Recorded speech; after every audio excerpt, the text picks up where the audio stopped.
Née le 5 décembre 1966 à Forbach, petite ville de Lorraine, près de la frontière allemande, Patricia Kaas a connu une enfance difficile pour devenir l'une des chanteuses françaises les plus célèbres.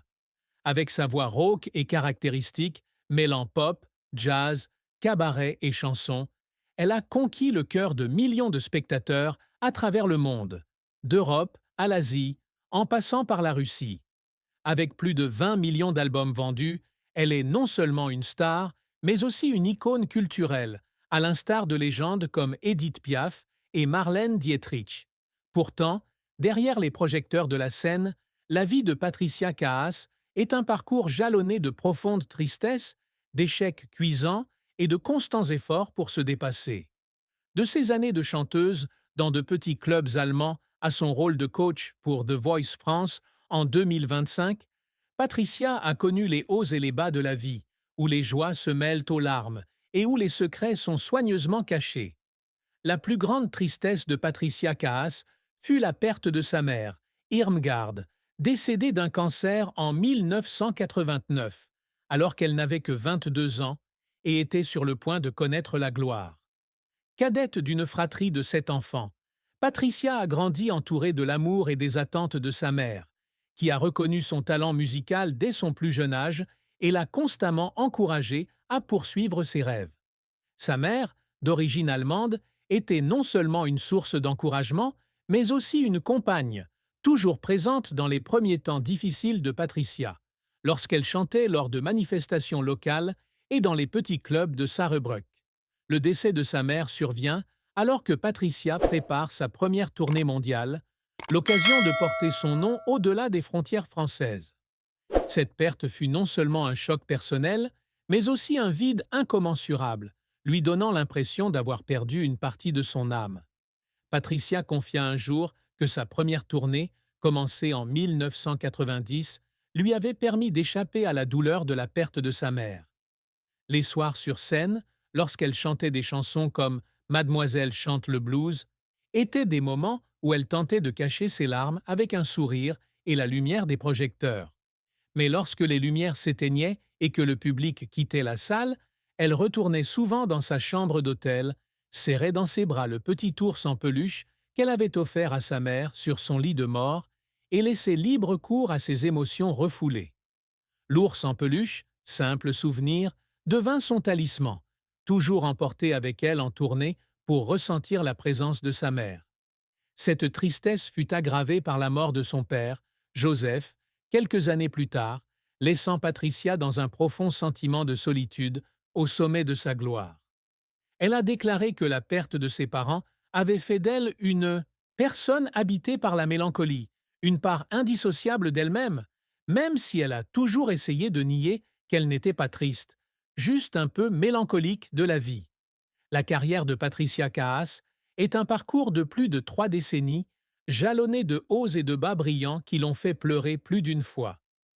Issue d'une famille ouvrière de Forbach, où son père était mineur et sa mère au foyer pour élever ses 7 enfants, Patricia a manifesté très tôt un talent musical.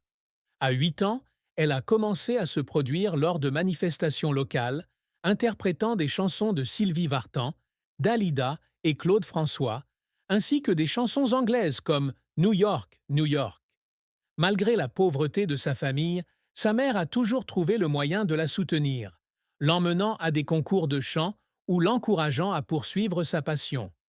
À 13 ans, Patricia a signé avec le club Rumpelkammer de Saarbrück en Allemagne, où elle s'est produite chaque semaine pendant 7 ans, peaufinant sa voix et sa présence sur scène. Ces années n'ont pas été faciles. Elle a dû faire face à des publics exigeants, à de longues soirées et à des allers-retours entre la France et l'Allemagne. Mais ces expériences l'ont aidée à développer sa résilience et un style d'interprétation unique. Sa grande percée survient en 1985, lorsqu'elle est remarquée par l'architecte Bernard Schwartz et présentée au compositeur François Bernheim. Avec le soutien de l'acteur Gérard Depardieu, Patricia sort son premier single Jalouse. Mais la chanson ne rencontre pas le succès escompté. Cet échec l'a fait douter d'elle-même, se demandant si elle a vraiment le talent pour entrer dans l'industrie musicale. Mais elle ne baisse pas les bras. En 1987, la chanson Mademoiselle chante le blues, composée par Didier Barbelivien, devient son premier tube, atteignant la 7e place du classement des singles français. Son premier album éponyme, sorti en 1988, se classe 2e du classement français pendant 2 mois, est disque de platine en France, en Suisse et en Belgique, et disque d'or au Canada. Ce succès permet à Patricia de quitter Forbach et de devenir une star internationale avec plus d'1 million d'albums vendus rien qu'en France. Les années 1990 marquent l'apogée de sa carrière. L'album Scène de vie, sorti en 1990, a dominé les charts français pendant 10 semaines et est devenu disque de diamant. Une tournée mondiale de 16 mois l'a emmené dans 12 pays, jouant devant 750 000 personnes. L'album « Je te dis vous », produit à Londres par Robin Millar en 1993, a marqué un tournant, se vendant à plus de 3 millions d'exemplaires dans 47 pays et devenant son album le plus populaire dans le monde germanophone. La chanson « Il me dit que je suis belle », écrite par Jean-Jacques Goldman sous le pseudonyme de Sam Brewski, est devenue l'un de ses plus grands succès, atteignant le top 5 en France. La tournée a ensuite fait escale dans 19 pays, dont des lieux historiques comme Hanoï, au Vietnam, où elle a été la première artiste occidentale à se produire depuis la guerre du Vietnam, et Tchernobyl, où elle a donné un concert caritatif pour les victimes de la catastrophe nucléaire. La carrière de Patricia n'a cependant pas été sans heurts. Malgré une tournée réussie, son album Sexe fort, sorti en 2003, ne se vend pas aussi bien qu'elle l'espérait, subissant la pression d'une industrie musicale en pleine mutation. Elle pleure en studio, réalisant que le marché se tourne vers les jeunes artistes et les nouveaux genres, comme la pop électronique. Autre échec, son rôle dans le film « Et maintenant ?» Mesdames et messieurs, réalisé par Claude Lelouch en 2002, aux côtés de Jeremy Irons. Bien que ce rôle lui ait permis de s'essayer au métier d'actrice, le film ne rencontre pas le succès escompté, la laissant perplexe quant à la poursuite de ses activités cinématographiques. Après avoir lu des critiques négatives, il lui arrive de rester seul dans son appartement parisien, avec l'impression que ses efforts ne sont pas reconnus. Mais ce sont ces moments qui la motivent à poursuivre, déterminée à prouver qu'elle n'est pas seulement une chanteuse, mais une artiste polyvalente. Patricia doit également faire face à des pressions personnelles tout au long de sa carrière. La tournée de plusieurs mois, de l'Europe à l'Asie, est physiquement et mentalement épuisante. Il y a eu des moments où, debout sur scène, elle contemplait des milliers de spectateurs, mais se sentait plus seule que jamais, comme si elle jouait pour elle-même. Ses efforts pour maintenir une image parfaite, de l'apprentissage de l'anglais pour son album Piano Bar, 2002, aux comparaisons avec Édith Piaf, l'ont fait pleurer en coulisses à plusieurs reprises. Mais Patricia a toujours trouvé le moyen de surmonter ses émotions, transposant ses émotions dans ses chansons, transformant sa douleur en mélodie qui touche le cœur de son public. Son retour en tant que coach sur The Voice France en 2025 témoigne de cette persévérance, déterminée à se connecter avec une nouvelle génération, malgré la crainte que le jeune public ne se souvienne d'elle. La triste fin de la vie de Patricia Cass fut son retrait des projecteurs au milieu des années 2010, épuisée et désorientée après plus de 3 décennies de dévouement à la musique. Après la sortie de son album Patricia Cass, 2016, et la fin de sa tournée promotionnelle, elle a décidé de faire une pause dans toute activité publique, surprenant ainsi ses fans. Cette période, qui dura près de 8 ans, fut l'une des plus difficiles de sa vie. Patricia confia dans son autobiographie « L'ombre de ma voix » qu'elle avait besoin de temps pour se retrouver, pour découvrir qui elle était vraiment, loin des projecteurs.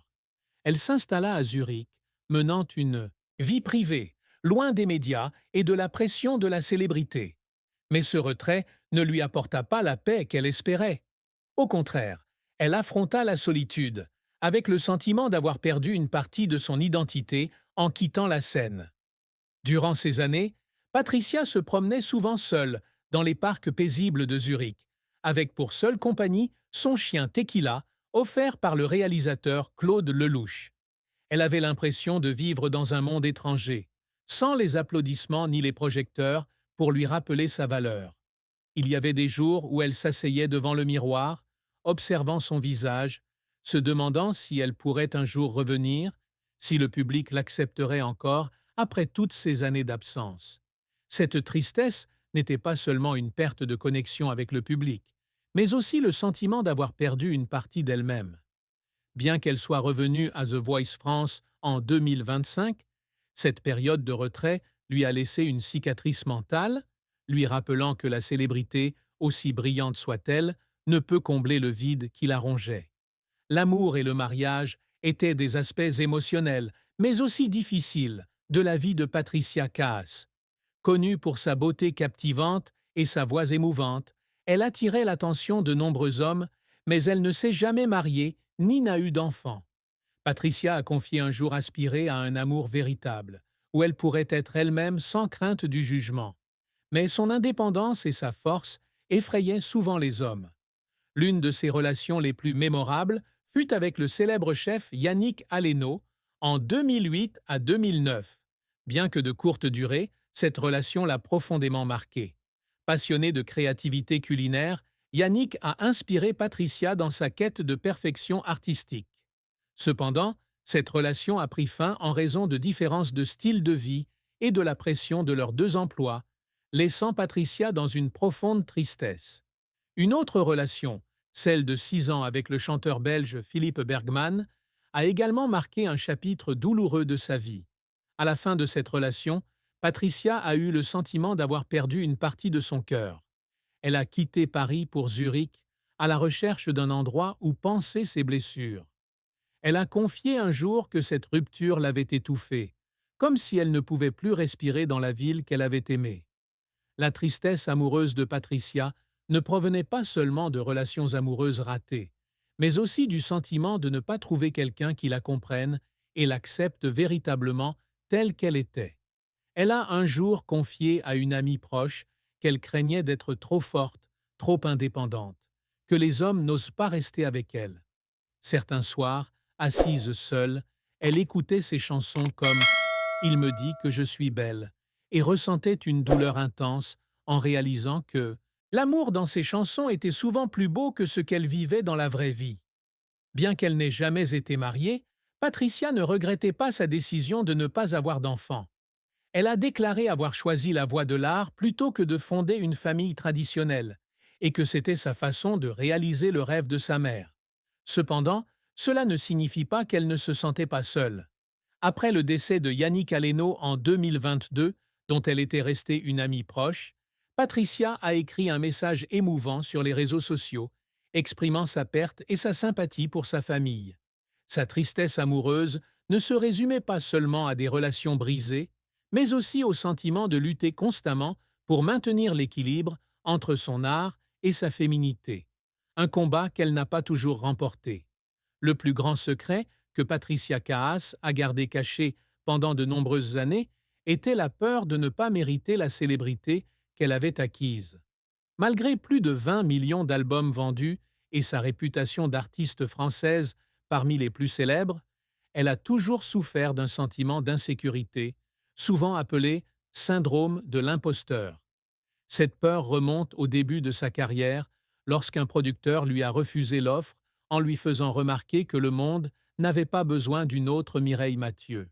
Cette remarque est restée gravée dans sa mémoire, la poussant à douter constamment de son talent, même lorsqu'elle se produisait sur les plus grandes scènes du monde. Elle gardait cette peur pour elle, ne la partageant ni avec sa famille, ni avec ses amis, de peur qu'admettre sa faiblesse ne ternisse l'image de force qu'elle s'était forgée. Cette peur s'est accentuée après des échecs comme celui de l'album Sex 4 ou du film And Now. Ladies and Gentlemen. Il lui arrivait de lire des critiques négatives, avec l'impression que le monde entier la jugeait. Elle écrivait un jour dans son journal intime que certains jours, au réveil, elle avait l'impression que le ciel était gris, comme si tout son succès n'était qu'une bénédiction temporaire. En se préparant pour son rôle de coach dans The Voice en 2025, elle craignait que le jeune public ne se souvienne plus d'elle, qu'elle ne puisse rivaliser avec les nouveaux artistes. Mais cette peur était aussi sa motivation pour continuer. Elle passait des heures à préparer chaque concert, chaque album, afin de prouver sa valeur. Ce secret n'était pas seulement une souffrance personnelle, mais aussi un élément de son cheminement pour devenir une véritable artiste, qui se battait constamment contre elle-même pour créer des œuvres de valeur. Patricia Kaas a non seulement réussi à devenir une chanteuse célèbre, mais aussi à laisser un héritage musical significatif et à inspirer la génération suivante. Depuis son enfance, elle rêvait de monter sur scène, non seulement pour chanter, mais aussi pour raconter des histoires à travers la musique. Son album Mademoiselle chante, sorti en 1988, marque le début d'un nouveau style mêlant blues, pop et jazz à la chanson française. Le succès de cet album, vendu à plus d'1 million d'exemplaires en France, témoigne de sa capacité à conquérir un public international.